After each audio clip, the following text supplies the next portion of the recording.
Yeah. I think we will call the meeting to order. I'm anticipating that John will be here. But it might take a few minutes to get through the minutes alone, so I guess what I'd suggest is maybe we can approve the minutes, and if John wants to make any amendments to what we approve, we'll just allow him to do so, and we'll reapprove the minutes later on. Okay.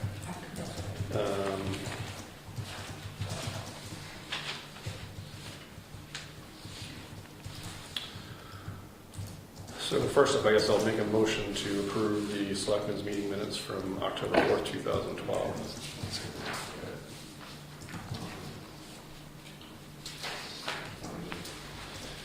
So, can we table those? We can actually table all the minutes. I'm ready for the 27th. Okay.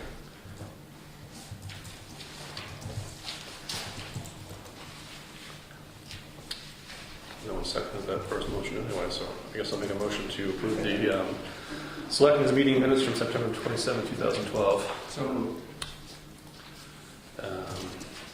And any discussion or changes to this? Just, All those in favor? right? Aye.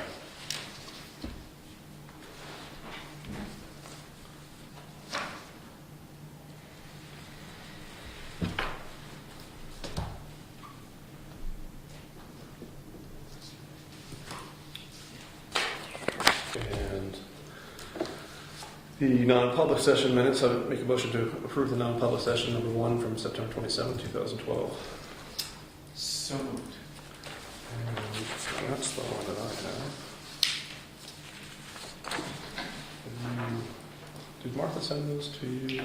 Or did you send this just to me, Martha, or did you send them to Bob? I sent them to Bob. Yeah.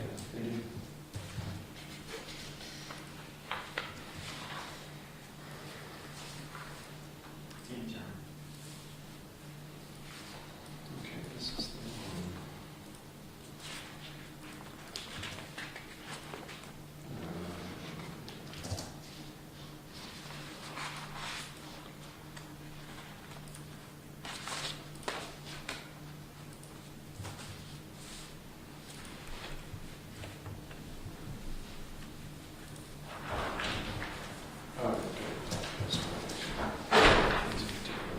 Okay.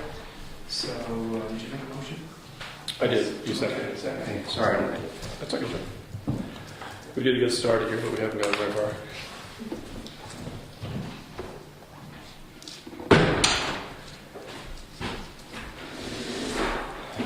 We're still going through the minutes we just started. We just approved the regular session minutes from September 27th. And we are in the midst of approving the non-public session number 1 from September 27th. I don't know, you probably might. I already got this one, yeah, I saw this one. Any discussion on those? Nope. All those in favor? Aye. Aye. Aye. You're not really going to sign a red pen, are you? No, that's all I grabbed. Correcting your mistakes, that's a... Maybe just Just initial at the top of it, I suppose. Teacher habit, sorry. Red pen. I'll make a motion to approve the non-public session number 2 from September 27th, 2012. You've probably seen those already. So moved. Oh, you made the motion. I made the motion. Second. You-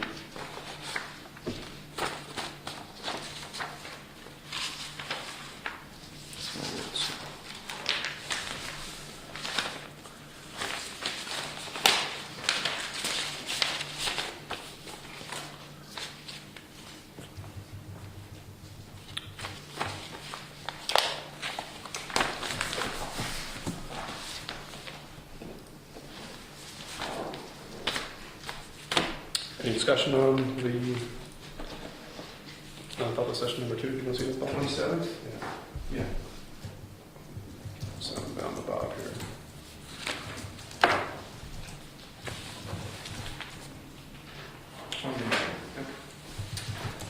All those in favor? Aye. Aye. On the non-publics, sealed?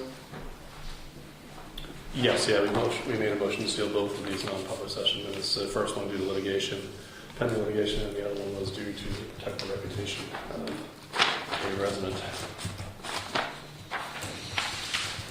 And do you want to do October 4th? No, Bob, or do you want to wait till later in the meeting? I don't mind waiting if we got Jay on his way anyway. Yeah, well, I just, I have so I would prefer table meeting. I can scan it on the meeting, not that long. I haven't seen it either, so. Yeah, okay. Cool. They got sent to me and I didn't get that soon. Yeah. So, We'll pass over those and we'll handle it at the end of the meeting after the, all right. at the end of the meeting anyway. So that we can get other things I rolling. gave it to you. You're looking for an agenda? It was right there. I probably stole it and put it in here.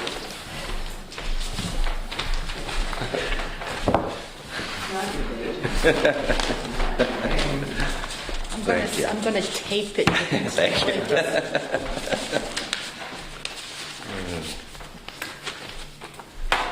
Crazy week. So a table on those two.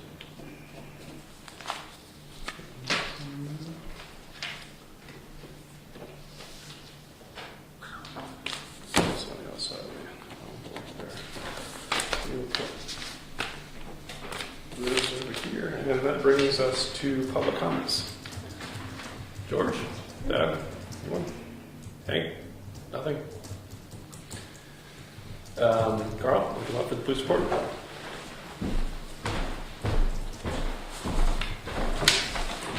Oh, yeah.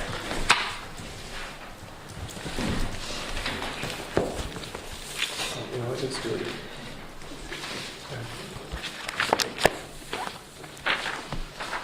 Okay. We had a report from one of the inns that a feral cat with some kittens were there, taking up residency.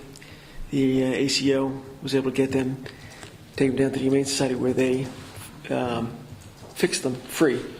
And if the cats are able to be domesticated, they'll hold on to them and find homes for them. If not, then they're fixed, but they're released back. Now, took a report of a criminal mischief complaint. A car had driven over the greens at the Wentworth Golf Course. A motor vehicle accident with a moose a little north of the Shenandoah pub on Route 16. Got called out about 2:15 in the morning up on 10 Mine Road. People are hearing a lot of noise. There's a house under construction there. It was heavy machinery. At 2 in the morning. What happened was somebody had borrowed a piece of equipment legitimately and chose 2 in the morning to return it. And that's what was all floating on the trailer. So everything checked out fine. It was just a odd time to return it. We assisted the fire company with the Red Fox restaurant fire.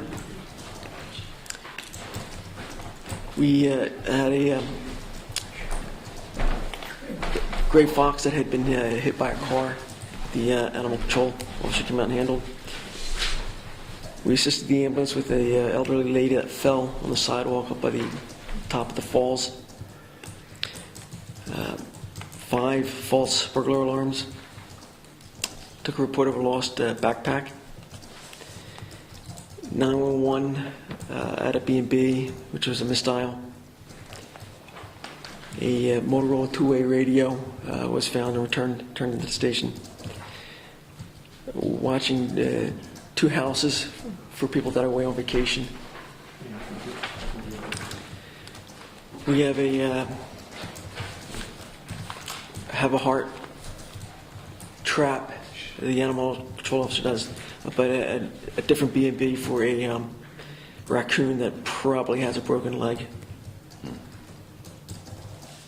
We were keeping checks on a house for a couple that are going through a divorce, and one party's not supposed to be there. It's just the fire company where there's a malfunction with the sprinkler system. We took a report of a theft of a shotgun that the victim later found in his house, different location. Took over a report of a dog bite, which the animal control officer is handling. Took a report of a lost dog up by Black Mountain, which the owners were able to find. We clocked the car doing 81 up in the notch and stopped it, and it turned out to be a rather young person.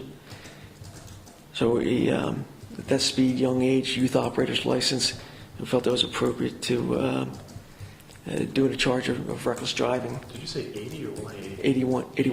81, yeah. Had a accident with a moose up in the notch. We have recertified with our tasers and our firearms. We had a call at the grammar school for a disorderly subject who would not leave the grounds and became verbally abusive towards staff and yelling. We've been able to, the person was gone upon our arrival, but we've been able to identify who the person is. And actually have 2 arrest warrants for that person. And we fingerprinted a gentleman who's applying through ATF for a silencer. Just like to apprise John and Bob that the individual who you were speaking of that was at the school contacted me 3 times yesterday, threatening to sue the town, and had made the claim that her lawyer was going to call our lawyer. I informed the person that the proper avenue would be for her lawyer to contact the Board of Selectmen before trying to contact our lawyer at any rate.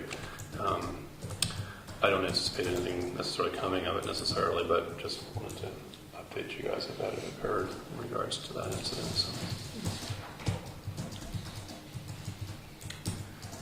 Yeah.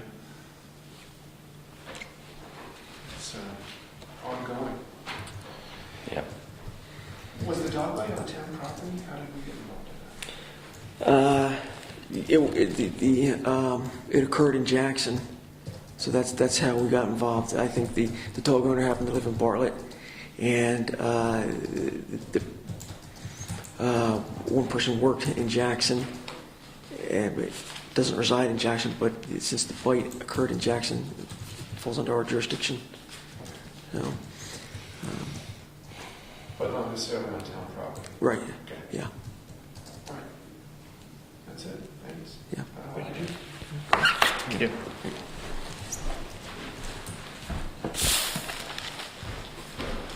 Yeah, we're going to change the agenda around a little bit and invite Jay Pullen from AT Bergeron to discuss the Balloon Road landfill.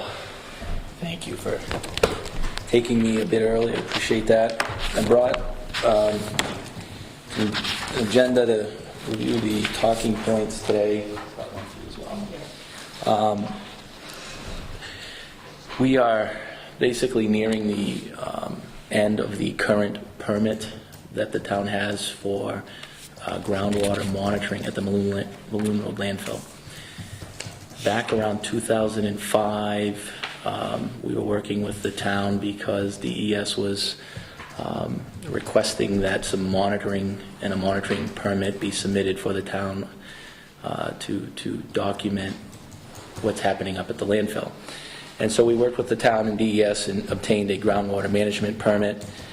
It was issued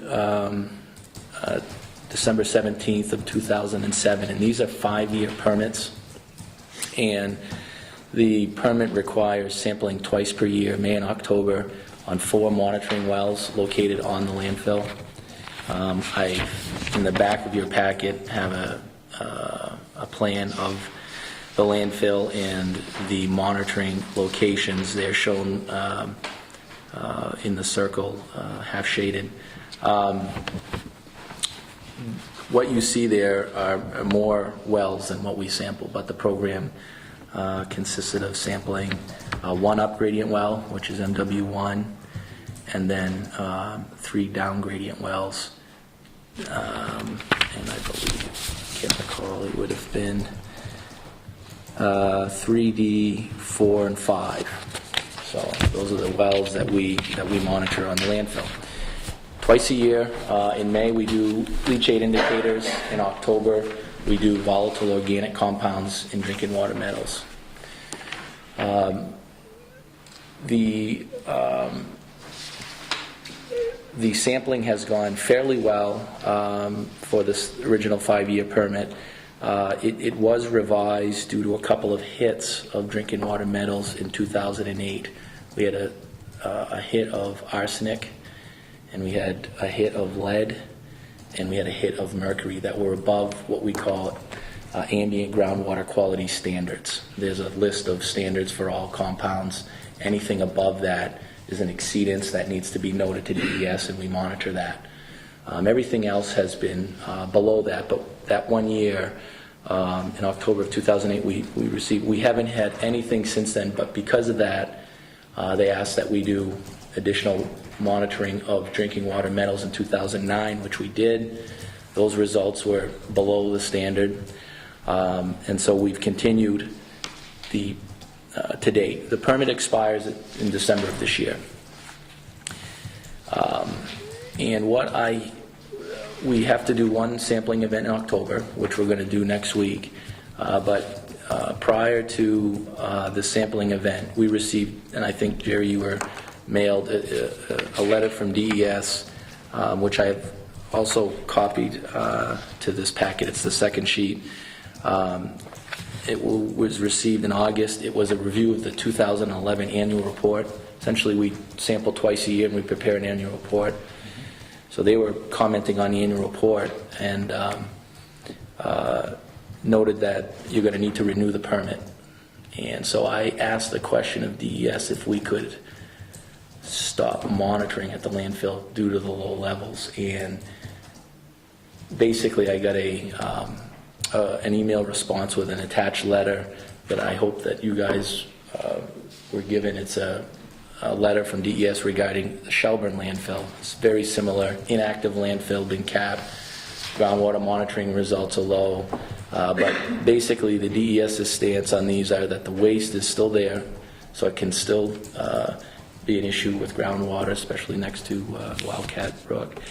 And so they will probably not allow the town to just not monitor the landfill, but we can certainly reduce the frequency and potentially the elements that we test for. So, like I said, I made the request to see if the town could stop, but it doesn't appear that they're going to allow that. That doesn't mean that the town cannot request that. It just means that I think you'll probably get an answer back indicating that they won't allow that, and there will probably need to be some sampling being done. So moving forward, basically the town should apply for a groundwater permit renewal. This is a renewal of another 5 years for monitoring at the landfill.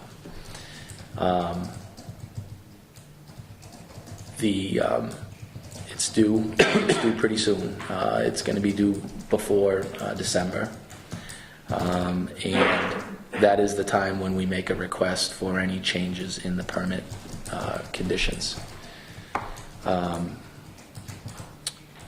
So that's coming up. That's something that you should do. If you don't, DS will probably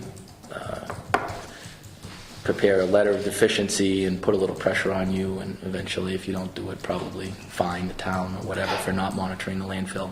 So it's something that's probably not going to go away in the next several years. So I did read your letter that you prepared, and I've reviewed the emails that were sent to you from DES, and it seemed to me that they're basically saying that the example that they showed was almost identical to the situation that we're in. They're basically saying, like you said, that they still consider the waste in the ground to be enough of a concern that we'll have to have a permit to continue to monitor the groundwater there. And that's the way I understood it anyway. And it seems to me that if we don't if we let it lapse, and we're probably going to lose some upfront costs, it's going to be, probably a little bit more bureaucratically difficult to get in the correct lineup. I would like to clarify a couple things, though, really more for the public's sake than my own. But when we originally had the started the landfill monitoring back in 2005, was it? We started coordinating, we did, yep. And when we had the permit underway, I was always under the impression, incorrectly so, that once a permit was done, we'd be done with the process. And You weren't the only one. and I would just like the public to know that that's not the case. I mean, that's what I believe to be the case. And so I was kind of surprised when we got this in, saying that we had to continue with the monitoring, because I was under the impression that, geez, once the permit was up, we were done with it. Just wanted to clarify that confusion, not only on my part, but for the benefit of the public as well. It was my understanding as well, because when we were coordinating with DES back in 2005, that was what we were talking about, was, hey, look, this landfill has been inactive, there hasn't been any testing done in a while, submit a groundwater management permit. If the testing indicates that there's really nothing happening, then you won't have to. So that was also my understanding. Since then, though, DES has had a change of heart on how they deal with these inactive landfills that still have waste mass. So you're right, Jerry. I mean, I was under the same impression. That's why I made that request. And I actually mentioned to Paul Ryder that Carly Kennison, who I was dealing with back in 2005, had mentioned that, and he said that basically DES thinks differently about these now than they did back then. From my perspective, I believe that we should go ahead and ask for the renewal, and it probably won't hurt to ask if we can limit the amount of monitoring that we have to do. It's worth asking anyway. Yeah, I'm pretty certain that they will give you a reduction. Right now we're doing twice a year. I'm pretty certain they will allow you to do once per year. There's even fewer wells or same? No, they wanted the same number of wells. Yeah, they didn't feel like dropping a well out would make any. They didn't really. That's just an initial. You can always request, but what I'm getting from feedback from DES is at least one per. We can drop it down to once per year. Probably don't eliminate any wells. We would probably review once every other year. Why was number 5 eliminated in Yeah, it was. We weren't having any luck getting really any water samples out of it. It was pretty well dry. You have to purge the well 3 times its volume before you can take a sample, and we couldn't even get it purged. And so we do have to get back to monitoring well 5 after. But so the next step forward is submit a renewal application. And then the next step after that, should you get the new permit, would be the monitoring in subsequent years. The way that we've worked with the town has been on a yearly, sort of we submit a proposal beginning of every year to do the sampling. There's testing, laboratory testing costs, and an annual report included in our proposal. If the town would like to proceed, we could get you a proposal for 2013 that includes the renewal permit and monitoring per the requirements. Would be monitoring per the current requirements? No, per the new. No, it would be. We're asking for a new reduced. Yeah. So we know from DES before we had to engage with Yes. them? Okay. Yeah. So I mean, I guess if you could just get us with an estimate of what Yep. what we need to budget for. Sure. And we meet again.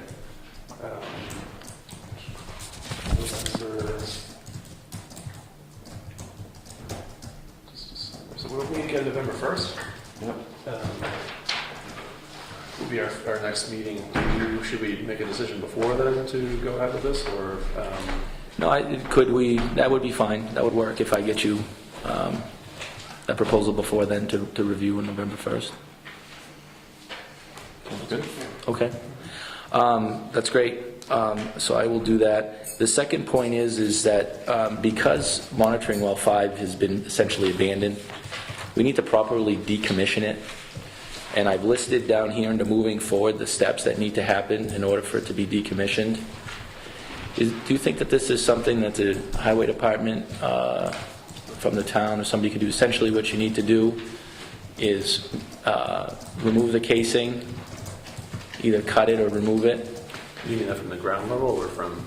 Yeah, from the ground level. You don't necessarily need to remove it, like pull it up. It goes down probably about, this is the steel casing now. The actual well goes deeper, but there's a steel casing that basically extends about 4 feet above grade and about 4 feet below grade to protect. So it wouldn't be hard to move the whole casing now? You probably could remove it. Some people just cut it at grade.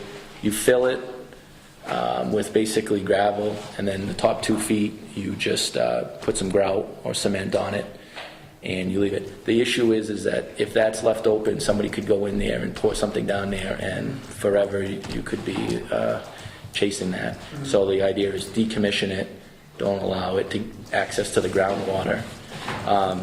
So do we need any certification or? They're pretty lax about it. I put here the last bullet underneath that, take photos, and then if the town did it and took some photos and got it to us, we could submit it to the state and say, look, monitoring well 5 has been decommissioned, and they'll put it on the file and everything will be fine. So I'm pretty sure it's something the road crew could handle. I would assume so.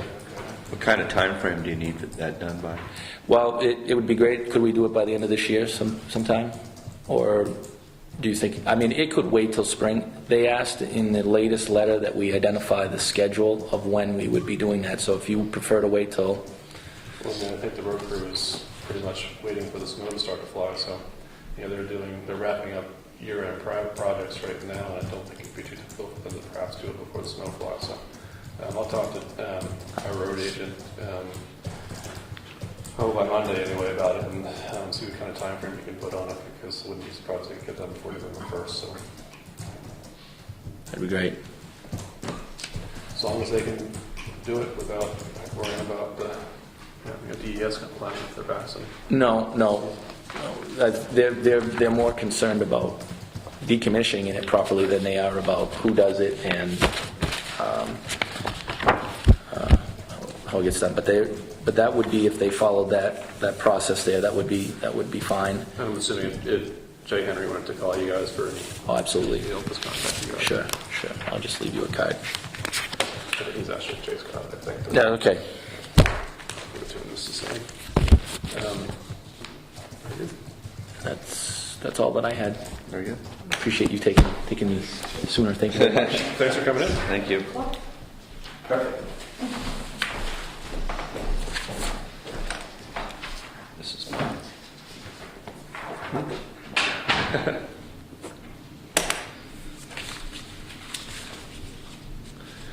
Building permits is next up on the list. But Bill, I don't know whether you're I'm good. interested. Whatever you. We'll keep moving along then.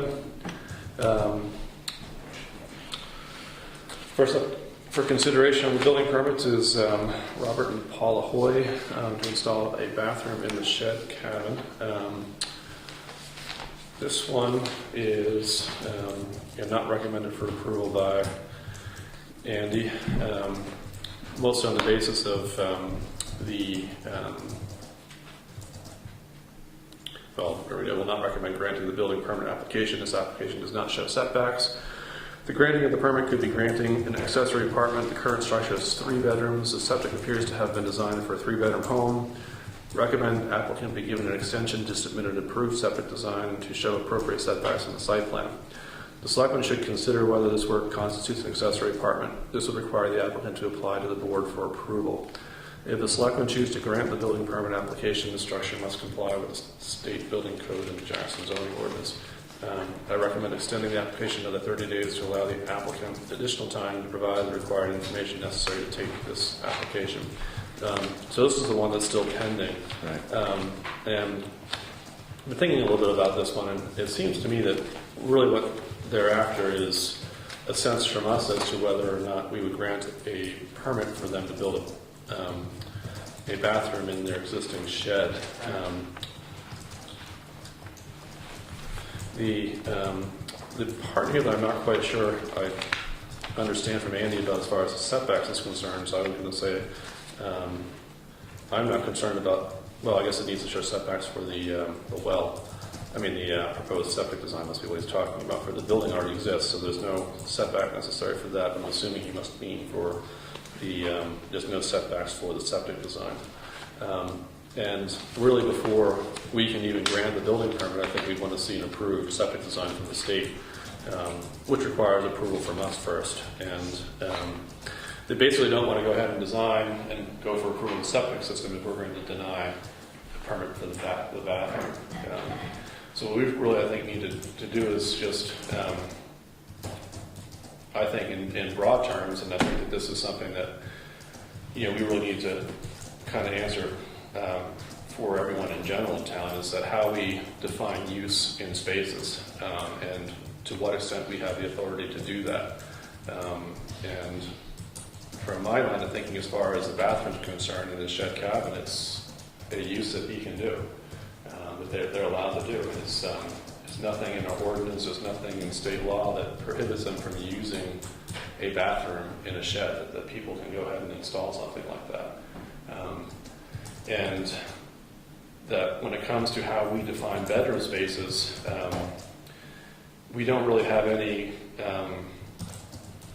controls to define rooms and how they're used necessarily.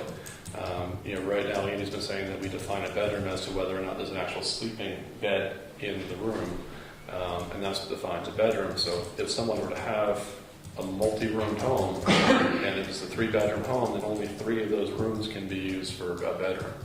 Now, I don't think it's up for the Board of Selectmen or anyone else to decide for other people how they use their rooms, and that it's not the kind of thing that we're going to be enforcing on people by going into people's homes and seeing how they're using bedroom room A, B, or C. So I think that what we really need to consider on this one is, do they or do they not have the ability to put a bathroom in their shed, regardless of whether they consider it a bedroom or not, really. Well, at one point, wasn't he referring to that as a bunkhouse? It's Use currently those words? being used as a bunkhouse. It's currently being used to sleep in. He wants to add a bathroom there.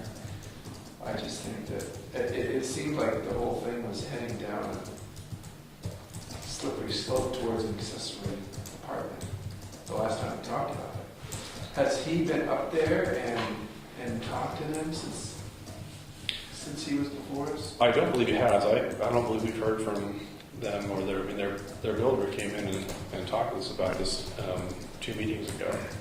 And I've heard no communication from them since. Have you heard anything, Diane? So we kind of left it with them that we would think about it and get back to them as to how we felt about the the bathroom going in that shed.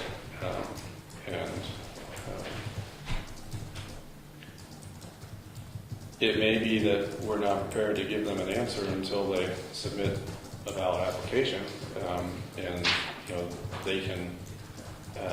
Because right now we'd have to deny the application based on not having the proper setbacks for the septic design, and also not having an approved septic design. So we can either tell them that we will deny the application because we don't have those things, and then they can either take the risk in the design or not, and then get an answer from us. Or we can talk about how we feel about the idea of, in any situation where you have a shed that's on your property or a building that's on your property that's been approved, whether or not you have the right or the ability to put a bathroom in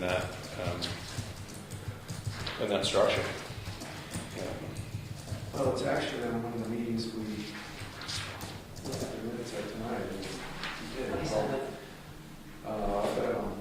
For the primary home, bunkhouse, and shed. And I remember the conversation we had with the builder, and I thought there was going to be more research done into this on his end. Right. Before this was going to be coming before us again. I thought he and Andy were going to get together and take a look at the property and setbacks and everything, and come back with there's really no new information in that packet, right? I mean, I think that there is a bigger question there. I don't know how much we really can or necessarily should be looking into that as it relates to this one specific proposal. But I don't know how you feel about it, John, or... Yeah, I agree. I don't think there's been any new information on this. I mean, I thought the next time it came before us, it was going to be coming before us with more work having been done, more communication with the building inspector. Well, in reading Andy's note to us about that, that's kind of the sense I'm getting from that, is that hasn't happened yet. Right. That's kind of why I was recommending that we, pass over for another 30 days, which, we can do. If they, and what I'm saying is if they force us into a decision, I think our decision right now is that we deny the application. Right. And where they're not forcing us into that decision right now, we should just pass over for another 30 days until we get further information on it. Yeah, I have no problem passing over it. I agree. Yeah. I don't know if it's helpful or not, but I've been in this property, the bunkhouse, in fact, a mattress in the bunkhouse. I wouldn't define it as an accessory apartment. It doesn't have any cooking facilities. And the house is a two-bedroom home. When they have guests come, they sleep in the bunkhouse. And it's an existing building. I mean, it's there. It's been there for probably 20 years. They had a building permit to build that in '92, I believe.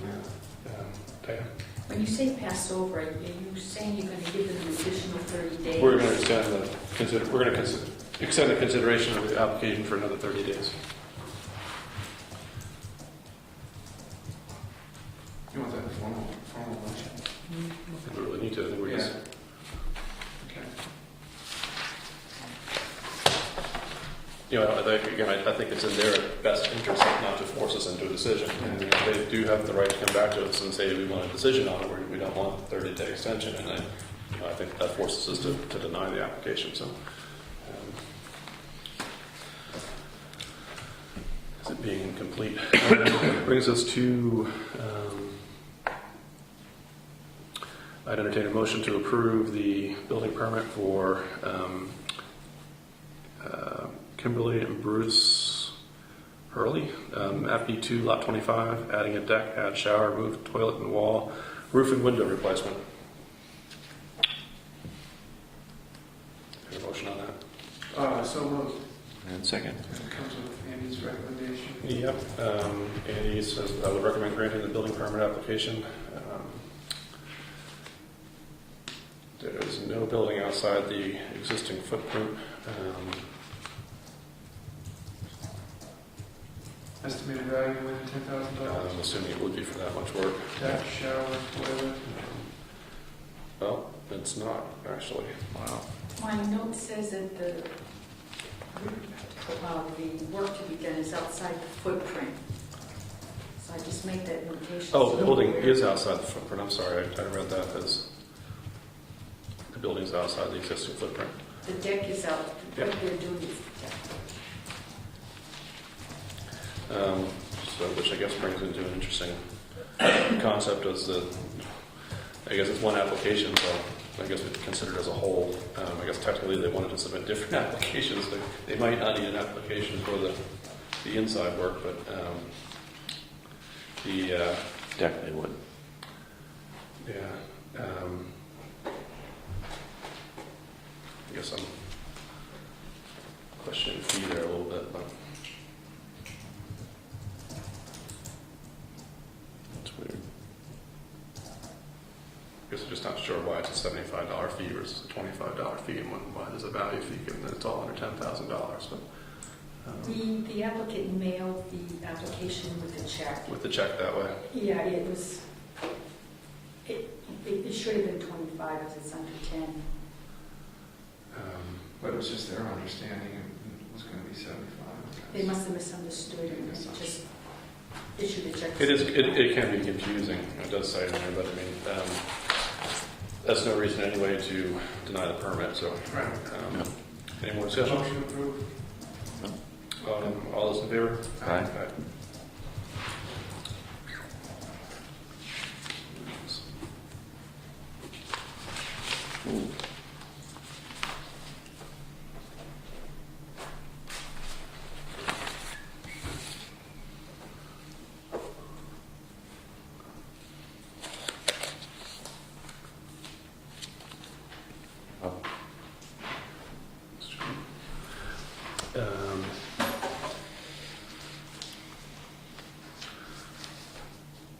The next up is to consider an application for installed outhouse, generator shed, and permanent 37-foot mobile travel trailer.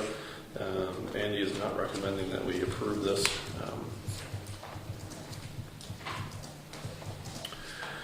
Lake House Drive, I would recommend to the selectmen that they deny this building permit application. It appears that the structures on this site fall within a 500-foot setback from Route 16, assuming that's a typo. This would denote this portion of the lot as the village district. It is my read of the Jackson zoning ordinance section 4.3.2.23 that it does not permit tenting and trailers in this district. I would suggest that this matter is best handled by the zoning board of adjustment. The applicant can seek a variance to allow the trailer to remain within the village district and that the trailer be considered as a single-family home. This trailer has been on blocks for years and has not been registered with the state as a recreational vehicle for as long. I do commend the applicant for finally taking steps to address these issues. So what Andy's recommending here is saying that it's within the village district. Because it's within 500 feet of Route 16. The second page, the next page after that, I made a copy of the tax map to figure out how many feet or how close it was. I measured it with the scale according to the tax map. Thank To you, give us a Diane. better feeling as to. You got a 330-foot Correct, that's, estimate? yes, according to the scale that I used.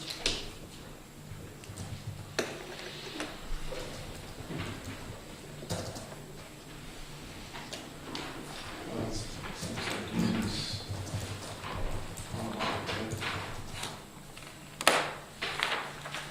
You can go ahead and deny the permit and file something with the ZBA if they want to. The only other question is we should be considering, well, I guess go through this part of the motion, the process first. That's what Andy thinks we should do, and then we can consider. I mean, I guess if they're not successful in getting a variance from the ZBA, then we can consider how to proceed from there. So I guess I'd entertain a motion to deny the permit. For to deny the grant case permit at R8, lot 1. Second? All those in favor of denying the permit? All right. Aye.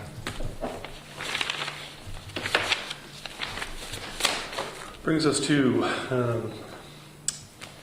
I'd entertain a motion to approve. Excuse me, Jerry, do you want to cite something from the ordinance? Yeah, we do. Ordinance. We can send them a letter saying that the motion, I mean, the application was denied based on He did. violation of Jackson zoning ordinance section 4.3.2.2, subparagraph 3, I guess. It doesn't allow for tenting and trailers in the village district.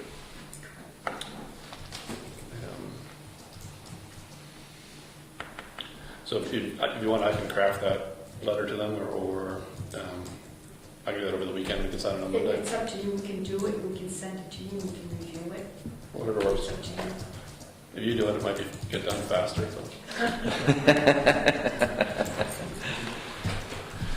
Thanks, Diane.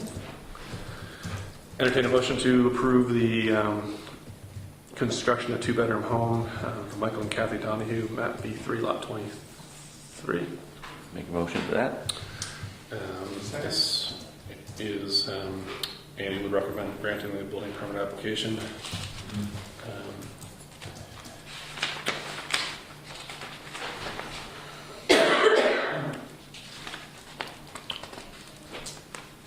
Bedroom home. Septic approval. Just good to go. There we go.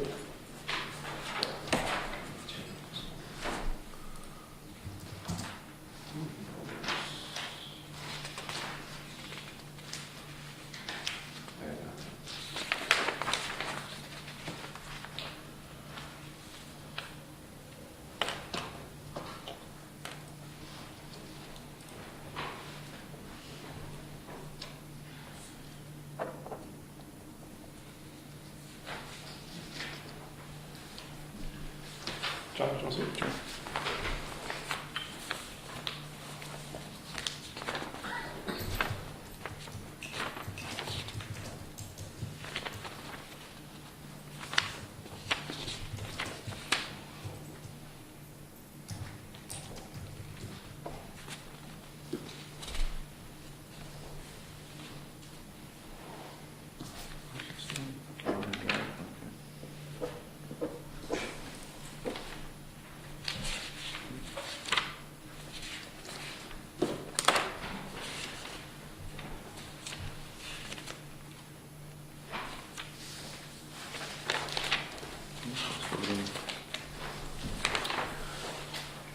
All those in favor? Right? Aye.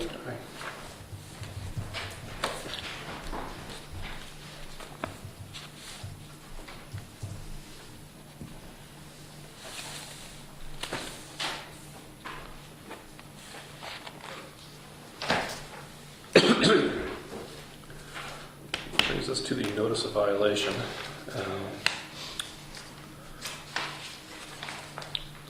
This I finally did get to crafting after Andy had gotten me the notes from his inspections. And have you guys reviewed it at all yet? I have. I just came out today, didn't I? I'm not sure when it came to me, but I reviewed it. I had sent it to Diane, I think, yesterday or the day before, and you put some, revised some of the information in it anyway. Very good. And just to explain parts of this that I think that are kind of significant anyway, as far as how a written notice of violation is supposed to be presented and some of the information that is required to be in there, and how that pertains to under what RSA you're going to seek enforcement. And there's basically two ways we can seek enforcement of zoning ordinance or building codes and things such as that. And that's either through a cease and desist order or through a notification by mail, in which case it's very similar to a citation such as a traffic ticket. And the two major differences between the two is that in order to seek fines or implement fines under a cease and desist order, it has to be an order from the court.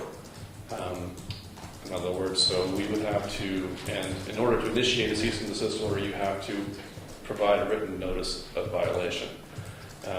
And under the other way to enforce building codes and zoning ordinance, under the plea by mail system, one is RSA 676-17A for cease and desist order, one is 676-17B for plea by mail. When you are seeking to go the plea by mail route, what happens is you have to, again, supply a written notice of violation. Now, this written notice of violation that's applied here is sufficient for either RSA at this point in time. But you do have to have different types of information in either written violation. So what I did with this violation notice was I put in everything that would be required for either route that you were to choose as far as if we have to seek actual enforcement from the court. And the plea by mail, if you read the guidelines provided by the New Hampshire Bar Association on how to go about code enforcement and zoning enforcement, it seems to me that this is the type of situation where we want to go by the plea by mail route anyway. They recommend that a cease and desist order be issued mostly for instances of when there's a threat to public health and safety, be it the occupants of the home, the contractor, the building inspector, or any member of the public as well. And if it's short of that, then what they recommend is that you go the plea by mail route, mostly because it's a much easier route to go. And however, there are some stipulations and parameters put on the plea by mail route. For instance, the maximum fine that you can get per violation under the plea by mail method is $1,325. What's 275 times 5? 1325? 1325 is the maximum amount that you can seek for a fine by going the fee by mail route. And in the notice of violation, you have to supply, if it's an appealable decision, in other words, if it's something that they can go to the ZBA saying that we erred in how we assessed this violation, the decision that we made to assess the violation, if it's appealable to the ZBA, you have to give them time, a reasonable amount of time to do so. The minimum requirement for that is 7 days.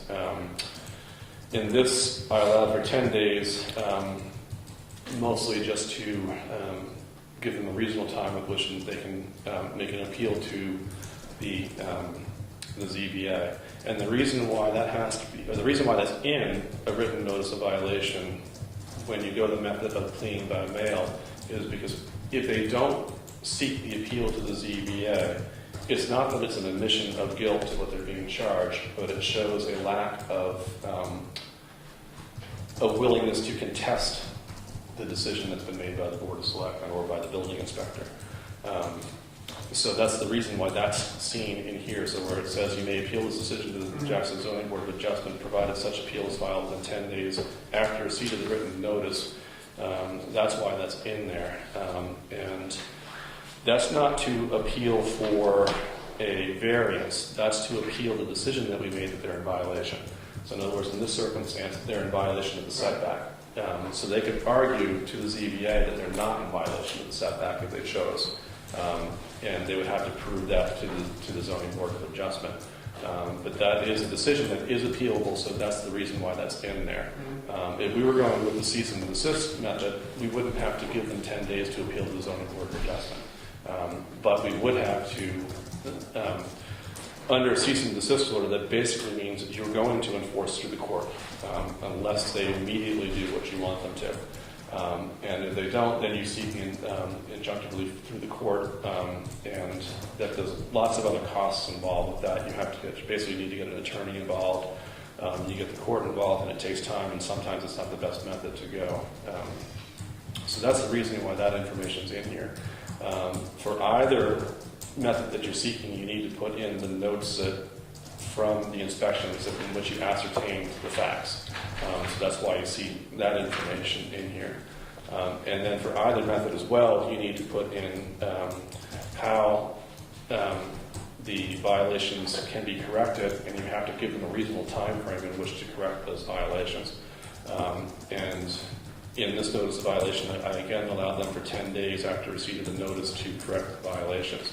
And they basically have two ways in which they can correct the violations, and that is to submit a building permit for the building that's going on there, or the new construction outside the existing footprint of the building should be removed, and they have 10 days basically to do that to be in compliance. So this doesn't mean that, so if they're going to appeal to the ZBA, they've got that time to do that, but if they don't, inside that same amount of time, they would have had to have taken one of these other actions. And let's say they don't appeal to the ZBA, and they don't submit a building permit, and they don't remove the deck. At that point in time, we would issue the citation. And the citation would be based on the information that's supplied in here, and there's forms that we can use in order to issue the citation. What happens with the citation is we file it with the court, and we present it to the person in violation. Then we have to ascertain what the violation actually is. For instance, the setback violation is one that continues for every day that it's there, and that's an easy one to see. The one that's a little bit more difficult to ascertain is building without a permit, if you will. For that one, we're probably not going to be able to get more than a one-time violation for, unless he is in fact continuing to build every day inside that 10-day time frame, or inside the first 5 days of that time frame. Then we can fine him for $275 a day for each day that the building's going on. But we would have to be able to verify that he is in fact building every single one of those days. And if the construction is, let's say for argument's sake, complete at this point in time, then he's probably not building. But what we can say is that the building did occur because there wasn't a deck there, and now there is. So that we know that there was at least one day in which he violated building without a permit. Probably more, but as far as from the written notification is concerned, if you didn't build at all, we still know that the building occurred, so it's somewhat retroactive, but at the same time, we can't say that multiple days existed. So what I'm recommending is that we send the notice out and wait for him to respond. In the end there, Bob, where it says about the $275 a day for the first offense and $550 for subsequent offenses, the reason why I put that in there because, again, it covers both. This is from the encompassing RSA 670-617, that allows you to seek fines to begin with. And under the cease and desist order, it's $275 for the first offense and then $550 for each subsequent offense that occurs after there. And again, you have to prove each point. So let's say that we get to the point where we seek the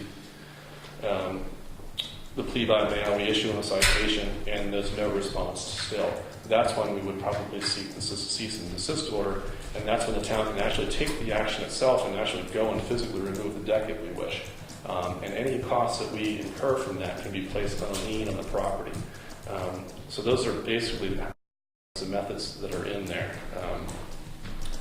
So again, under the plea by mail, it's $275 a day for each day the violation continues, up to a total of 5 days that you can do. And then there's the option to cease and desist. And just because you choose one method at first doesn't mean that you can't choose the other method in the end if you have to. So that's the long and the short of that violation.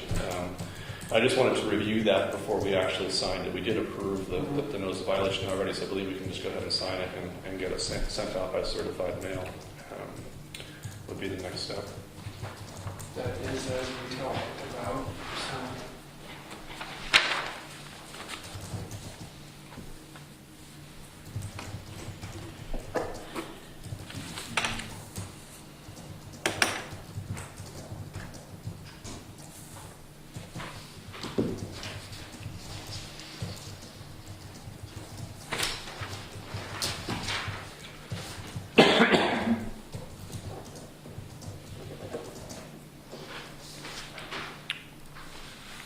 Diane, I don't know if you want me to get this out tomorrow by certified mail. No, Ellen will be here tomorrow, and I talked to her about sending it certified mail. It's all prepared.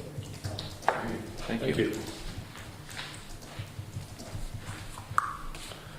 And that brings us to Holly Lewis and certificate of occupancy. Holly, you want to come up here? Welcome to. This is what I prepared for that.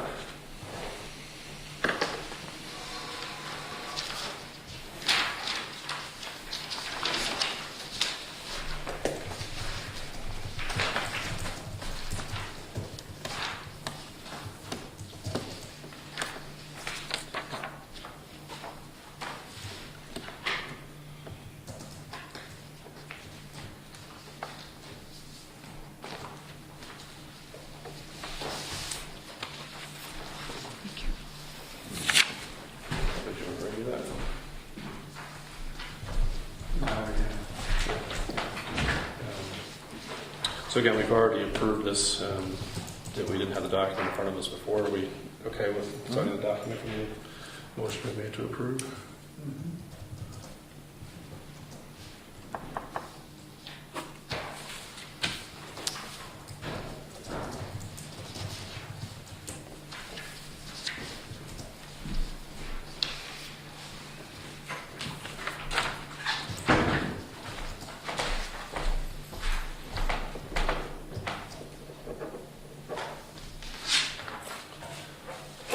Diana, as far as issuing this to Holly, what's the next step? Do we make copies of this? Well, we have a set for her and one for you, for the town, right? And I can notify. No, that's for the mutual release. I'm talking about the certificate of occupancy. I'm sorry, what's your question? Are we going to prepare a copy? What are we going to do with the certificate of occupancy as far as the records are concerned? Well, what we generally do is we give an original to the applicant, and we keep a copy for our files for the building permit application file. Okay. So we can issue this to Holly as soon as we make copies of it. Yeah. Can we do that now? If you want, you can sign it, I can run in and get a copy of it, and she can have the original. She signed.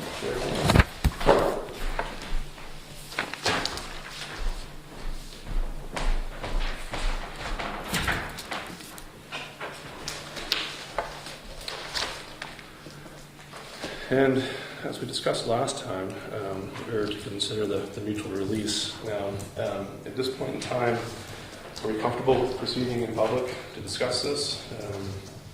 Have we thought about it since then and considered what we want to do? Do we need to go back into non-public to discuss this?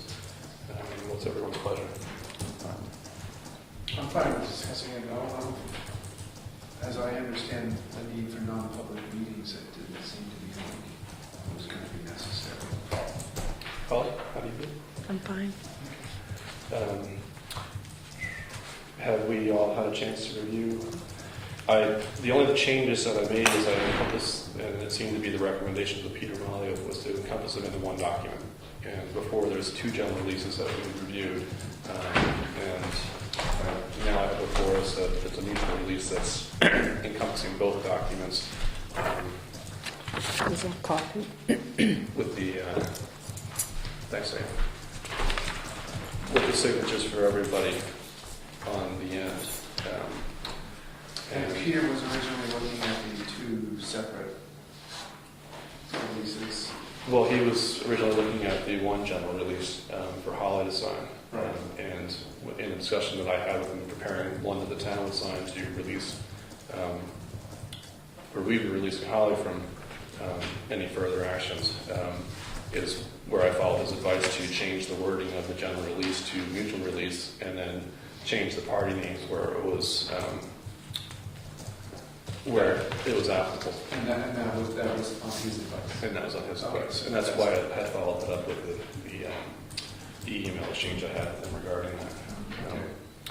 So really the step in the process would be for the parties to sign this agreement and or mutual release, and which for all intents and purposes ends the court case. The only thing that we'd have to do beyond that would be to make a motion to close the court case and instruct Rob Upton to do so.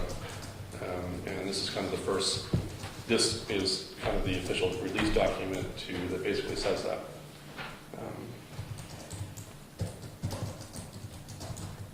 That's right, and we've been over the settlement stipulations on this matter that were originally drafted back in June of 2011, and those stipulations, I think, we're all feeling comfortable have all been met. So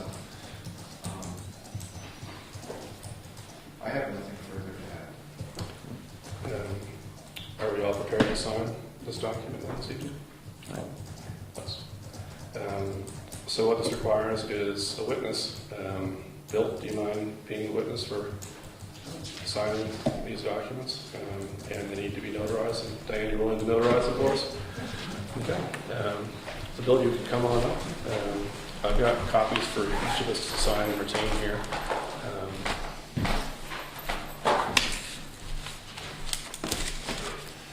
Thank you.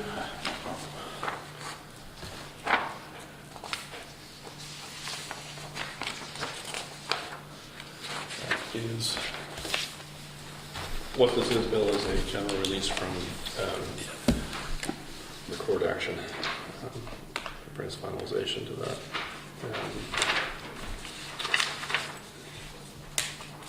And I figured both parties would probably want originals to sign, so we've got two copies to sign here.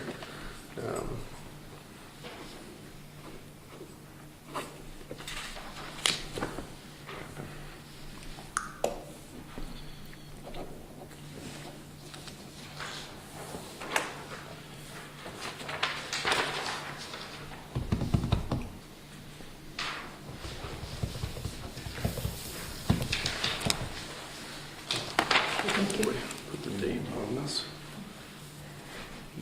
Today,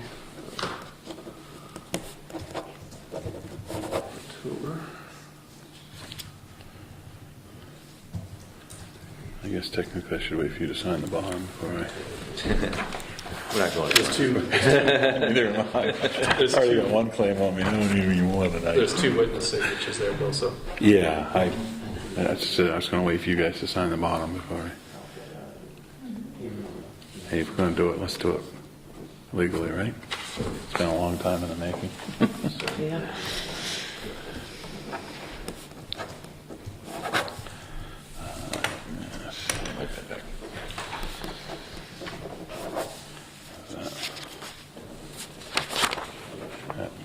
I guess that'll be dated, I guess.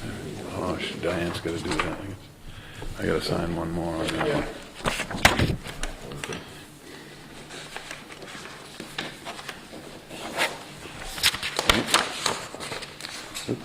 Yeah, she signed that one. There you go. That one's complete. Good? And this one's complete. Notary is last step. I'm good. Go back to my corner. Yeah, no problem.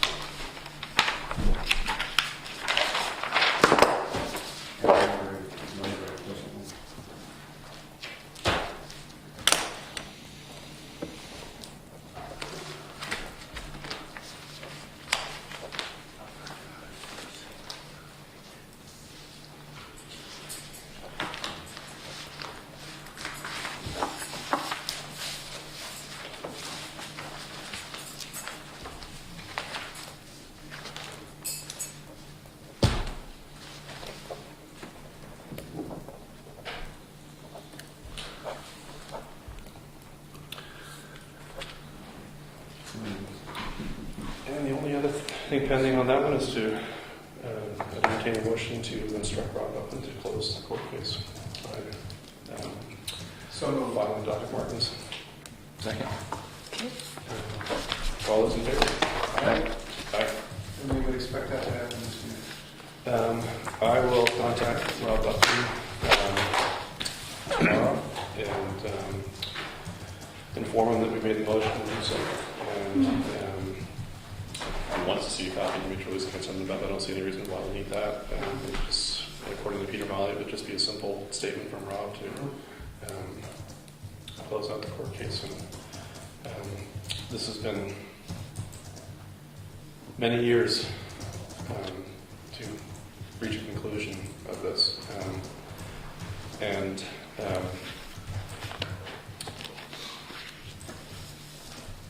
I guess what I'd like to maybe see done is at our next selectmen's meeting, I'm assuming we'll have word back from the court and from Rob as to the final conclusion of this matter being settled. Maybe have a brief discussion then about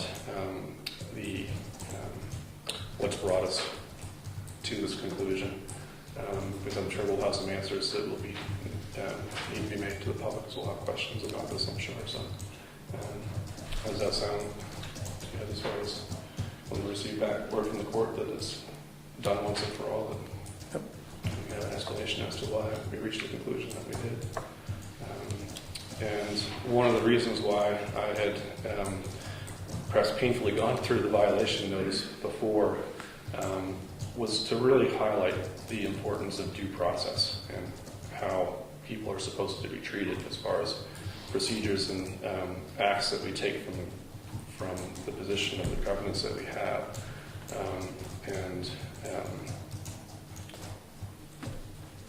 I would just like to say I'm proud of the action that we took this evening. I think that it concludes a long and painful process that we've gone through. So. Thank you. Thank you, Holly. Well, if we're going to have a discussion about it at the next meeting, once we get confirmation from the attorneys on the follow-through of what they needed to do, I'd also like to include in that discussion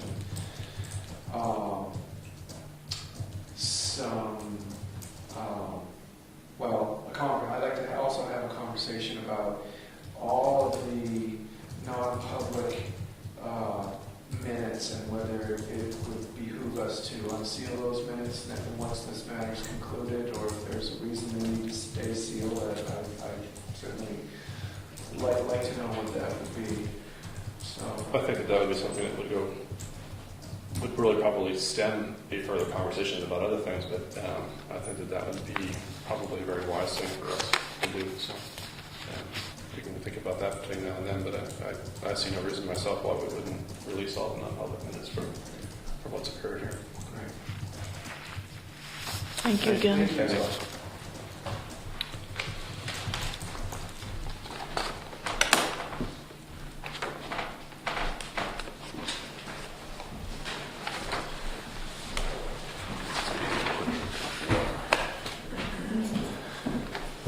Bill, before we get into the discussion of the town auditor's report, I thought Dave might be here this evening, but he isn't, so we can bump you ahead of there so that we can get you on your way. Sure. I'm ready to come up and, Sure thing, if you'd like to. Give John an opportunity to get his water here. Yeah. Might grab one of those manuals up there too.